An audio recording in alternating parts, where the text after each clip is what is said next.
आजकल जो ट्रेंड हो चुका है कि जो स्पिरिचुअल में रहते हैं वो सब कुछ छोड़-छाड़ के जा रहे हैं, अपग्रेड हो रहे हैं और पैसा नहीं कमा रहे हैं। तो आपका हुँ, इसके हुँ, ऊपर क्या कहना है? हुँ। देखो, पैसा भौतिक के लिए बहुत ज़रूरी है। भौतिक का मतलब क्या होता है, अभी हम लोग सामने-सामने बैठे हैं, अगर हम नेट का पैसा नहीं भरेंगे तो नेट हमारा चलेगा नहीं। तो ये मैसेज हम ज़्यादा से ज़्यादा लोगों तक नहीं पहुँचा सकते, बराबर है? आपको अगर खाना भी खाना है तो आप जाओगे, तो या पेड़ पर तो फल उग अभी भी पेड़ पर ही फल उगते हैं, लेकिन वो लेना है तो हमको पैसे चाहिए। तो पैसा कमाना ये बहुत ज़रूरी चीज़ है। और आप देख रहे हो कि बहुत से कंट्रीज़ में बैंकरप्ट हो रहे हैं। वर्ल्ड बैंक ने कहा है कि 56 कंट्रीज़ है, ये न्यूज़ की बात है, ये मेरी कहीं सुनाई बात नहीं है। 56 कंट्री बैंकरप्ट होने की कगार पर है, यानी कभी भी बैंकरप्ट उनको घोषित कर दिया जाएगा। तो वो टाइम पे क्या होता है, इन्फ्लेशन सडनली अप हो जाता है। तो इन्फ्लेशन बढ़ेगा तो वस्तुओं की कीमत भी बढ़ेगी। तो हमको जो चीज़ आज ₹100 में मिल रही है, अगर वो ₹1000 में मिलना शुरू हो गई, तो हमारा इनकम तो उतना ही है और वो चीज़ें महँगी हो गई। तो इसके लिए अगर हमारे पास में पैसा है, तो हम लोग उससे खा पी सकते हैं, पैसे से हम ले सकते हैं। अगर पैसा ही नहीं है, तो हमको माँगना पड़ेगा और माँगने वाले की कोई यहाँ पर हैसियत रहती नहीं है।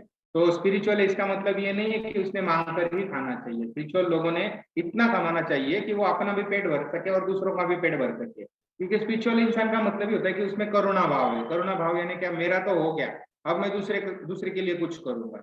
जो कंजूस होते हैं या जो स्पिरिचुअल नहीं होते, वो कभी ये चीज़ नहीं सोच सकते। वो बोलते हैं मुझे ही चाहिए, जो भी चाहिए मैं ही बड़ा बनूँ, मैं ही बड़ा बनूँ। दूसरों को नहीं बाँटने की उनमें ये नहीं होती है, वृत्ति नहीं होती है बाँटने की। तो स्पिरिचुअल लोगों में ये वृत्ति होती है। तो स्पिरिचुअल लोग अगर ज़्यादा से ज़्यादा कमाएँगे, तो जब भी कुछ हो जाएगा ये कंट्री में या कहीं पर भी, तो स्पिरिचुअल लोग वहाँ पर है तो वो बाँटने में बिलीव करेंगे, वो दे देंगे। सब कुछ अपना बाँटेंगे वो। तो पैसा बहुत ज़्यादा कमाना चाहिए, क्योंकि मेरा ऐसा मानना है, जब भी ऐसी चीज़ कुछ होगी, जैसे हमने श्रीलंका में भी देखा, ₹300 किलो वहाँ पर चावल मिल रहा था। तो अपने यहाँ पर अभी भी ₹30 किलो, ₹20 किलो, ₹50, ₹60 किलो तक मिल जाता है। लेकिन ₹300, ₹600 हो गया, 3 टाइम्स 4 टाइम्स अगर रेट्स बढ़ गए, तो वो खरीदने के लिए भी हमको पैसा चाहिए। और जब हम स्पिरिचुअल है और हम कुछ नहीं कमा रहे हैं या इससे हमारा मन भर गया, लेकिन हमने जिनकी ये पहले ये डिसाइड करो कि आप सन्यासी हो या संसारी हो। अगर संसारी हो तो संसार की रिस्पॉन्सिबिलिटी आपकी है। समझो आप किसी की बीवी हो या आप किसी के पति हो, आपके बच्चे हैं, तो उनकी ज़िम्मेदारी किसकी है? वो किससे आए? हमसे ही तो आए हैं, हमारे माँ-बाप से। क्या उनकी रिस्पॉन्सिबिलिटी नहीं है भूखे मरने देना है बच्चों को, माँ-बाप को, बीवी को?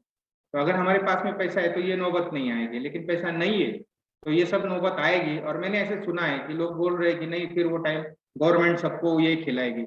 लेकिन ऐसा सुनने में आया है कि वो उसमें कुछ केमिकल्स मिला के खिलाएँगे, ताकि उनको जो डिपॉपुलाइज़ेशन करना है, जो न्यू वर्ल्ड ऑर्डर का एक एजेंडा चल रहा है, उसमें वो लोग डिपॉपुलाइज़ेशन करने वाले हैं, लोगों को कम करने वाले हैं। तो कैसे होंगे लोग कम फिर? तो वो धीरे-धीरे स्लो पॉइज़निंग के जैसे जितने भी बचेंगे बाद में, वो वैसे भी कम हो जाएँगे। वन वर्ल्ड के अंडर वन डिसीज़ तो लाया हुआ है ये सब चीज़। तो ऐसा सुना है मैंने कि ऐसा भी वो लोग करने वाले हैं। ऑथेंटिकली नहीं बोल रहा हूँ, लेकिन मैंने सुना है ऐसा भी हो सकता है। तो हम वो रिस्क क्यों लें? बारिश आने से पहले हम लोग छाता ले लेते हैं। बारिश होगी नहीं होगी अगली बात है 2 नंबर की। लेकिन छाता तो ले सकते हैं ना हम लोग। तो हाँ, अपने कंट्री में ऐसा नहीं होगा, मोदी जी बहुत अच्छे हैं, मुझे भी पसंद है, ये सारी चीज़ें ठीक है।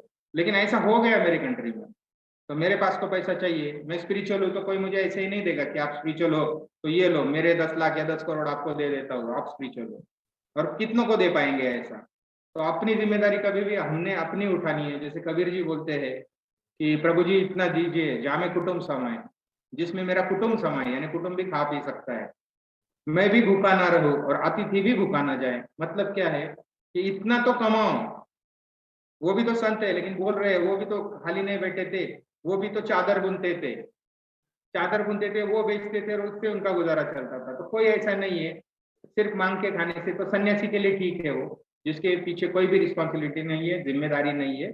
और 3D से 5D में जाने के लिए अगर आप बोल रहे हो कि नहीं सब इधर ही छोड़ना पड़ेगा, वहाँ पर कोई नहीं लेके जाते, तो मैं आपसे एक सवाल पूछता हूँ कि जो भी आपके सामने आज तक मरा है, वो क्या लेके गए हैं?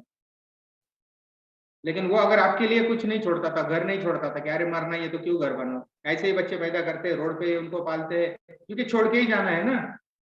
सबको पता है, इंडिया में जो भी लोग जन्मते हैं ना, ये प्योर हायर सोल है ये सब।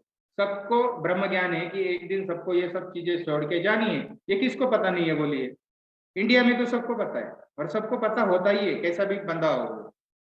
जो भी है, लेकिन फिर भी करते हैं ना, क्यों करते हैं? क्योंकि we are social animals. Animals इसलिए बोला क्योंकि प्राण, जिसमें प्राण होता है, प्राण को प्राणी बोलते हैं यहाँ पर देवनागरी में, कि जिसने प्राण को धारण कर लिया वो प्राणी है। तो प्राणी कितने हैं? 84 लाख स्पीसीज है, 84 लाख।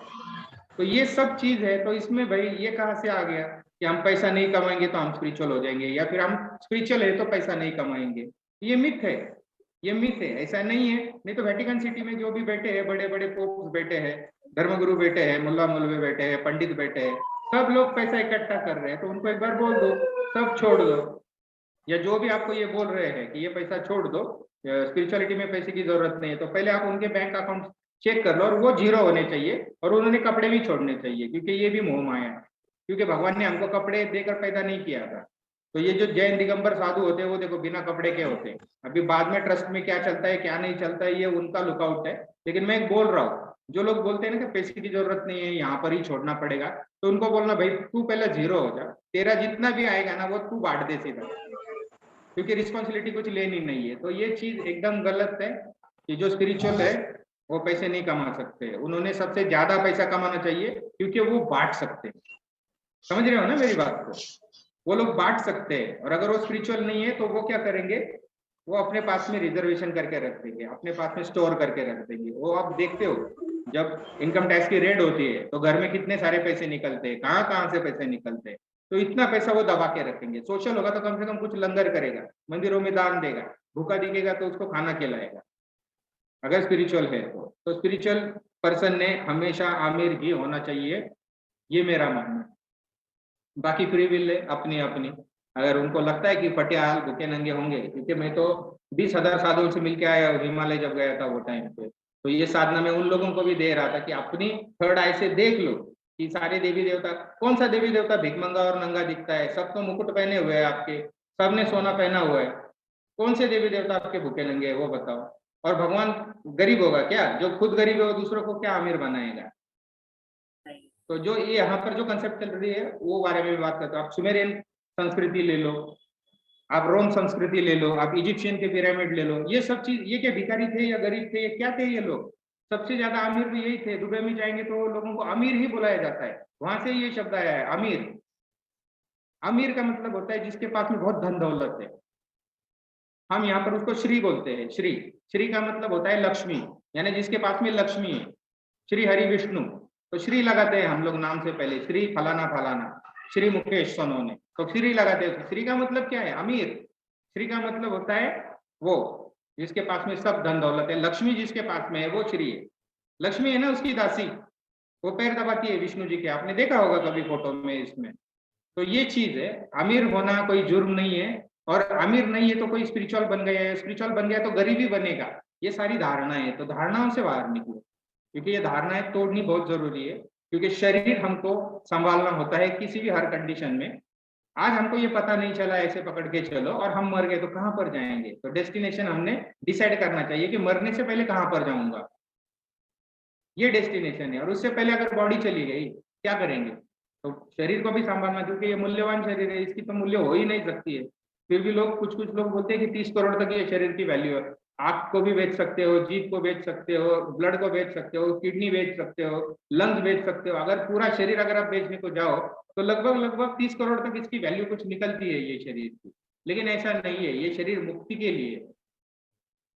और मैट्रिक्स से मुक्ति मैंने अभी जैसे बताया तो वही मार्ग है, लेकिन इससे पहले आपको देखना पड़ेगा कि हाँ सच में ऐसे देवी देवता होते हैं क्या, सच में मैट्रिक्स ऐसी है क्या, सच में एलियंस ने हमको बनाया है या किसी और ने बनाया है। ये सब चीज आप जब आपकी थर्ड आई खुलेगी तो आप खुद से देख सकते हो ना। कब तक दूसरों पे डिपेंड रहोगे? दूसरा बोलेगा अमीर बन जाओ तो बनोगे, दूसरा बोलेगा नहीं बन जाओ तो नहीं बनोगे। मैं स्पिरिचुअल लोगों के लिए बोल रहा हूँ, जो आध्यात्मिक लोग हैं उनके लिए। बाकी तो दुनिया सब उसके पीछे ही दीवानी है, क्योंकि उनको समझ में नहीं आ रहा है, मध्यम मार्ग उनको समझ में नहीं आ रहा है, जाति नहीं करनी है, मन नहीं डालना है वो चीज। समझ रहे हो ये बात को? तो ये मिथ सबसे पहले हटा दो, अपने ही देवी देवता देख लो गरीब दिखते हैं क्या। जो हमारे जो आइडल है अगर वो अमीर है तो हम क्यों नहीं अमीर हो सकते? और ये बात एक बार आपके ध्यान में आ गई ना, आप संसारी हो या आप सन्यासी हो, तो आप संसारी हो तो संसार करना पड़ेगा। भगवत गीता में भी लिखा है धर्म, अर्थ, काम और मोक्ष, ये 4 पुरुषार्थ आपको करने पड़ेंगे आपको उस अल्टीमेट से मिलने के लिए। धर्म, अर्थ, काम और मोक्ष, समझ रहे हो? तो मनुष्य का धर्म तो हम निभा रहे हैं। मनुष्य का धर्म है इंसानियत, कोई ये नहीं है जेरूसलेम है और ये है वो है फलाना ठिकाना, हिंदू है मुस्लिम है, ये नहीं मनुष्य धर्म है। मनुष्य ने मनुष्य के साथ व्यवहार करना है मनुष्य के जैसा, और किसी के भी लिए रुकावट नहीं बनना है। किसी को अगर आप हेल्प कर सकते हो तो बेशक करो, क्योंकि आप हेल्प करने वालों में से हो, लेकिन अगर नहीं कर सकते हो तो रुकावटें नहीं डालना, बस इतना है धर्म। अर्थ का मतलब होता है पैसा, अर्थ यानी पैसा। भगवान कृष्ण बोल रहे हैं अर्थ कमाओ, पुरुषार्थ करो, ये क्या है? दूसरा पुरुषार्थ है। काम का मतलब है अपने जैसे पैदा करो, अपनी पीढ़ी को आगे बढ़ाओ, क्योंकि संसारी हो, सन्यासी तो होने की वहां पर एंड है, मेरी पीढ़ी आगे अभी चलेगी नहीं। और मोक्ष, ये चारों चीजें पैरेलली एक साथ होनी चाहिए, एक साथ होनी चाहिए। ऐसा नहीं कि पहले मैं धर्म करूंगा फिर अर्थ कमाऊंगा, ये किसने बोल दिया? ये सारों पैरेलल चलने वाली चीजें। तो मोक्ष भी पैरेलल है अर्थ के, समझ रहे हो क्या मेरी बात को? नहीं तो कोई बोलेंगे अर्थ कमा के ले लेंगे फिर बुढ़ापे में जाएंगे, शरीर साथ नहीं देगा, क्या कर सकते हो? इच्छा भी नहीं होगी, क्या कर सकते हो? तो ये सब चीजें पैरेलल चलने वाली है। तो ये मिथ है, जल्दी से जल्दी अगर हटे ये मिथ तो बहुत बढ़िया, क्योंकि राजा जनक जो थे वो विदेही हो चुके थे इसी अवस्था में, उन्होंने वो अवस्था को प्राप्त कर लिया था, मोक्ष अवस्था को। तो ये सब चीज आप समझ लो क्या है। सिर्फ किसी के कहने से मत मानो, मैं बोलता हूँ जानने वाले बनो, खोजो उसमें क्या फर्क पड़ने वाला है, मिल जाएगा। जिन खोजा तीन पाइया गहरे पानी पेट, जो गहरे पानी में उतरेंगे ना उनको ही मोती मिलेंगे, वो बोलेंगे नहीं मुझे यहीं पर मोती मिलने चाहिए। तो ऐसा नहीं है, किसी ने फिर लाके आपके हाथ में देने चाहिए, लेकिन उसको तो उतरना पड़ेगा। फिर ऐसा बंदा ढूंढो या ऐसा गुरु ढूंढो जो खुद गोते लगा के आया है और मोती लेकर आया, बोल रहा है कि ये ले मोती। दो ही चीज है इसमें स्पिरिचुअलिटी में, या तो खुद से खोजो या जिसने खोज लिया है उसको खोजो। और सबसे आसान तरीका जिसने खोज लिया है उसको खोजना है, क्योंकि गहरे पानी पेट में अगर आप जाओगे तो मरने का भी खतरा होता है, डूब जाओगे, एक जन्म में पहुंच भी नहीं पाओगे। ये सारी चीजें होती है। तो जैसे मैंने पहले भी बोला कि स्पिरिचुअलिटी लेने देने की सब्जेक्ट है। जैसे मैं सिर्फ आपके फोरहेड को हाथ लगाता हूँ और दिव्य दृष्टि आ जाती है, आँख खुल जाती है, तो इसमें आप क्या करते हो? सिर्फ सामने तो आके बैठते हो, आपको खुले मन से ले लेना है, बस इतना अध्यात्म है। वैसे ही सब चीज का है, और ये हम प्रूफ कर सकते हैं कि ये सब लेने देने की ही चीज है। आप देख लो, तपस्वी भी बैठते हैं तपस्या करने के लिए, तो कोई तो देवी देवता आता है, उसका तप ले लेता है और उसको बोलता है बोल क्या चाहिए बच्चे, वो बोलता है मुझे ये सिद्धि चाहिए, वो दे देता है। वो कोई हमारा काम पे रखा हुआ है, कोई सिक्योरिटी गार्ड नहीं है, कोई नौकर तो नहीं है ना, हमने बुला लिया और वो आ गया। हम तप करते हैं तो वो आता है और सिद्धि दे के जाता है, हमारा तप ले लेता है और सिद्धि देता है। बस ये गिव एंड टेक का मामला है, तो उनको भी तप चाहिए हर देवी देवताओं को। बस इतनी सी बात है। ये मिथ पहले निकाल दो, आपके सवाल का जवाब कि पैसा नहीं कमाना है, ये नहीं करना है, तो ये बहुत गलत बात है, बहुत गलत बात है। आप भी कमाओ, दूसरों के लिए कमाओ, खुले दिल से कमाओ। लेकिन मैं ये नहीं कह रहा हूँ कि 2 नंबर से कमाओ। 2 नंबर का मतलब किसी का लूट के या किसी का छीन के, इसको मैं 2 नंबर बोल रहा हूँ। शेयर मार्केट से कमाओ, जहां पर से भी आप कमा सकते हो कमा लो, वो बात नहीं है। लेकिन किसी को लूट के नहीं करना, किसी की जमीन लूट ली, किसी का पैसा लूट लिया, किसी को फंसाया, ये नहीं करना। इसके मैं टोटल खिलाफ।